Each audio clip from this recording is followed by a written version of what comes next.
बच्चों, आज मैं फिर वेलकम कर रहा हूँ आपका हमारी केमिस्ट्री की इनऑर्गेनिक केमिस्ट्री की क्लास में। आपको पता है कि हम आइसोलेशन ऑफ एलिमेंट्स वाला चैप्टर कर रहे हैं जिसके अंदर हम मेटल्स को प्योरीफाई करते हैं। तो कल हमने एल्यूमिनियम को प्योरीफाई किया था। आज मेरे पास है फ्रोथ फ्लोटेशन प्रोसेस। सबसे पहले मैं आपको फ्रोथ फ्लोटेशन प्रोसेस के बारे में बताना चाहता हूँ कि इसका प्रिंसिपल क्या है। बेटा, फ्रोथ फ्लोटेशन प्रोसेस का प्रिंसिपल है कि ये वहाँ पे अप्लाई होता है जहाँ पे मेटल लाइट होती है और जो उसके अंदर जो इम्प्योरिटी होती है वो हैवी होती है। क्या करना है, आपको एक टैंक लेना है और उस टैंक के अंदर आपको जो भी ओर आपने जिस भी ओर के अंदर से आप लोगों ने इम्प्योरिटी निकालनी है उसको डालना है। ठीक है, उसके बाद टैंक के अंदर आपने भर देना पानी, और पानी भरने के बाद थोड़ा सा हमने ऑयल डालना है उसके अंदर, और हमने वहाँ पर एयर फ्लो करने के लिए एक टी ट्यूब डाल ली है जहाँ से एयर बबल्स अंदर आएंगे ताकि झाग बने, और रोटेट करने के लिए एक पैडल लगा रहेगा। पैडल कंटिन्यूसली रोटेट होगा। तो थोड़े ही समय में जब पैडल कंटिन्यूसली रोटेट होगा तो क्या होगा बेटा, जितनी भी मेटल है ना वो सारी की सारी झाग में आ जाएगी ऊपर, और जितनी इम्प्योरिटी है वो नीचे बैठ जाएगी। तो बस अब हमने क्या करना है, इस झाग को बाहर निकाल लेना। झाग को हम लोगों ने खाली जगह पे छोड़ देना है, झाग उड़ जाएगी, पीछे आपकी प्योर मेटल बन जाएगी। इस मेथड को फ्रोथ फ्लोटेशन प्रोसेस बोलते हैं। भैया पढ़ ले। क्या करना है, आपने फाइनली ग्राउंडेड ओर लेनी है, उसको टैंक में लेना है, बड़े टैंक में पानी के साथ उसको मिक्स कर देना, और उसमें 1% पाइन ऑयल या टर्पेंटाइन ऑयल डालना। ठीक है, जो कलेक्टर का काम करता है। फिर आपने सारे के सारे मिक्सचर को तेज़ तेज़ घुमाना है पैडल की मदद से, और कंप्रेस्ड एयर भी पास करनी है। जो और पार्टिकल्स हैं वो ऑयल से वेट आउट हो जाएंगे और लाइटर हो जाएंगे, और कहाँ पहुंच जाएंगे बेटा, फ्रोथ में, ऊपर झाग में पहुंच जाएंगे। और जो गैंग पार्टिकल है वो नीचे बैठ जाएंगे और सिंक हो जाएंगे। तो ये वाला प्रिंसिपल, ये वाला मेथड जो फ्रोथ फ्लोटेशन प्रोसेस है, हमने कहाँ पे अप्लाई करना है, हमने इसको वहाँ पे अप्लाई करना है जहाँ पे मेटल का वेट हल्का होता है। अगर हैवी मेटल वाला आप प्रोसेस करोगे तो वो पॉसिबल नहीं होगा, सारी मेटल भी नीचे आ जाएगी, इम्प्योरिटी भी नीचे आ जाएगी, अलग तो हो नहीं पाई, तो वहाँ पे ये अप्लाई नहीं होगा। ठीक है, अब कौन कौन सी मेटल्स हैं जिनको हम लोग फ्रोथ फ्लोटेशन प्रोसेस से सेपरेट कर सकते हैं। तो देखो जी, एक तो जिंक है हमारे पास, जिंक ब्लेंड ही होता है जिसमें जिंक के साथ सल्फर है, सल्फर अलग हो जाती है। गैलीना है जिसमें लेड है हमारे पास, सल्फर के साथ सल्फर अलग हो जाती है। कॉपर पायराइट में हमने FeS2 सेपरेट कर देना, कॉपर अलग हो जाएगी। ये 3 ओर्स हैं जिनको हम फ्रोथ फ्लोटेशन प्रोसेस के साथ क्लियर करते हैं, जिनमें से हम मेटल निकालते हैं। अच्छा, यहाँ पे ना एक डिप्रेसेंट भी डलता है। डिप्रेसेंट का काम ये होता है बेटा, जो झाग बनता है ना उस झाग को वो बहुत देर तक बना के रखता है। जब तक झाग बना रहेगा बेटा, जितना झाग बनेगा उतनी मेटल उसके अंदर जाएगी ना। अगर झाग बन के झाग ही खत्म हो गया तो मेटल तो फिर नीचे आ जाएगी। तो डिप्रेसेंट डालते हैं ताकि वो झाग को बना के रखे। तो फॉर एग्जांपल सोडियम साइनाइड एक डिप्रेसेंट का काम करता है, जिंक सल्फाइड की ओर को सेपरेट करने का फ्रॉम लेड सल्फाइड से। सोडियम साइनाइड एक डिप्रेसेंट का काम करता है, ठीक है, और इन दोनों ओर्स को हम आसानी से सेपरेट कर सकते हैं।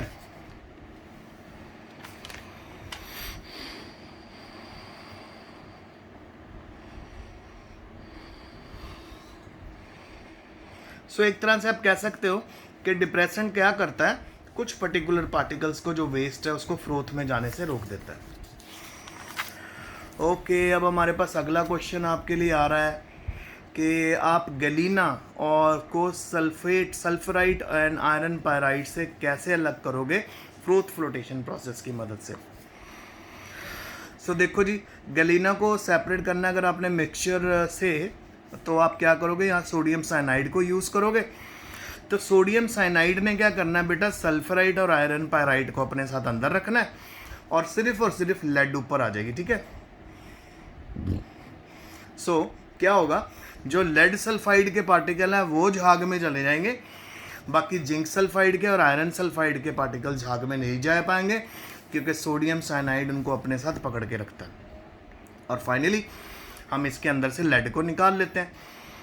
और उसके बाद कॉपर सल्फेट को भी हम ऐड कर देते हैं एक्टिवेटर की तरह से, जो जिंक सल्फाइड के फ्लोटिंग करैक्टर को एक्टिवेट करता है। और फाइनली फिर उसके बाद जिंक सल्फाइड आने लग जाती है फ्रोथ में, उसको अलग कर देते हैं।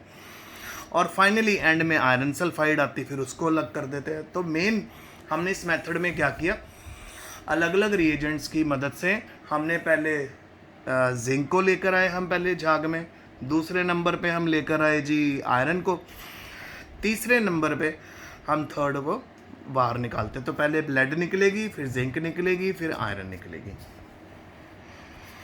अगला क्वेश्चन है कि सल्फाइड ओर को हमेशा रोस्ट क्यों करते हैं बिफोर रिडक्शन। आपको याद है मैंने रोस्टिंग कैल्सिनेशन आपको करवाया था। रोस्टिंग होता है किसी भी ओर को हीट करना in the excess of air.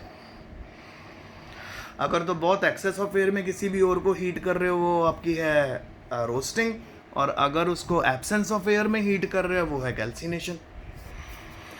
तो sulfide ores are roasted before reduction because the free energy of formation of most sulfides are greater than that of CS2 and H2S.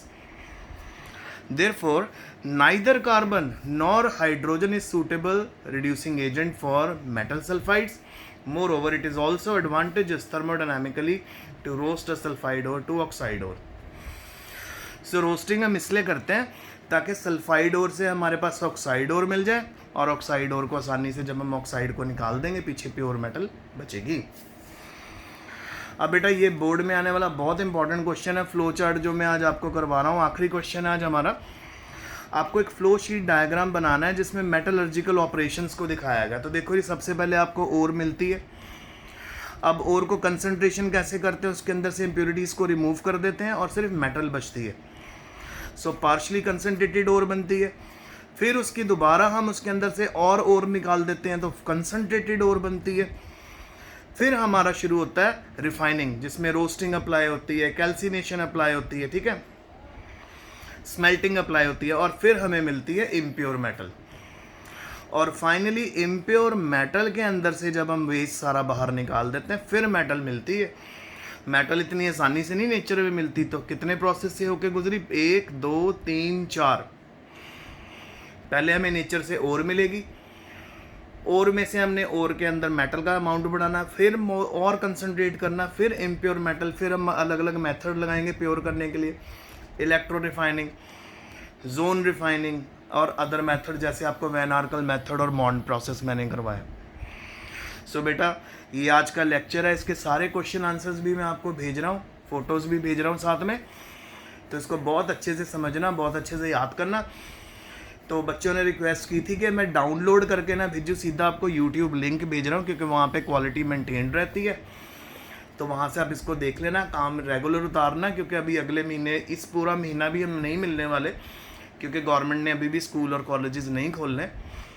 तो अगस्त में स्टार्ट होगा, तब तक आपको ऐसे ही पढ़ना है। बहुत अच्छे से मेहनत करो क्योंकि बोर्ड की क्लास है।